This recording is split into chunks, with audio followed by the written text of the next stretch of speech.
మారుమనస్సు పొంది పాపక్షమాపణ నిమిత్తము ప్రతివాడు తండ్రి యొక్కయు కుమారుని యొక్కయు పరిశుద్ధాత్మ యొక్కయు నామములో బాప్తిస్మము తీసుకోవాలి. అప్పుడు మీరు పరిశుద్ధాత్మ అనే వరము పొందుతారు. దేవుని ప్రేమించి ఆయన ఆజ్ఞలను పాటిస్తేనే దేవుడు మనలను కరుణిస్తాడు. నిత్యజీవము పొందాలంటే ఆజ్ఞలను పాటించాలి. నరహత్య చేయకూడదు, విగ్రహారాధన చేయకూడదు, వ్యభిచారం చేయకూడదు, దొంగతనం చేయకూడదు, అబద్ధ సాక్ష్యము పలకకూడదు, తల్లిదండ్రులను సన్మానించాలి, నిన్నువలె నీ పొరుగువానిని ప్రేమించాలి. పరిపూర్ణం అవ్వాలంటే ఆస్తిని అమ్మి బీదలకు ఇవ్వాలి. దేవుడు తప్ప మనకు ఇంకో దేవుడు ఉండకూడదు. దేని రూపమునైన విగ్రహము చేసి వాటికి సాగలపడకూడదు, వాటిని పూజింపకూడదు. దేవుడిని దూషించకూడదు. దేవుని నామమును వ్యర్థముగా పలకకూడదు.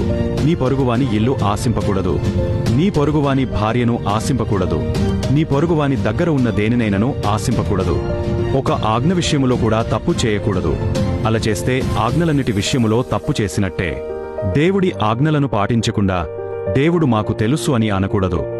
అలా అన్నవారు అబద్ధకులు అవుతారు, వానిలో సత్యము లేనట్టు.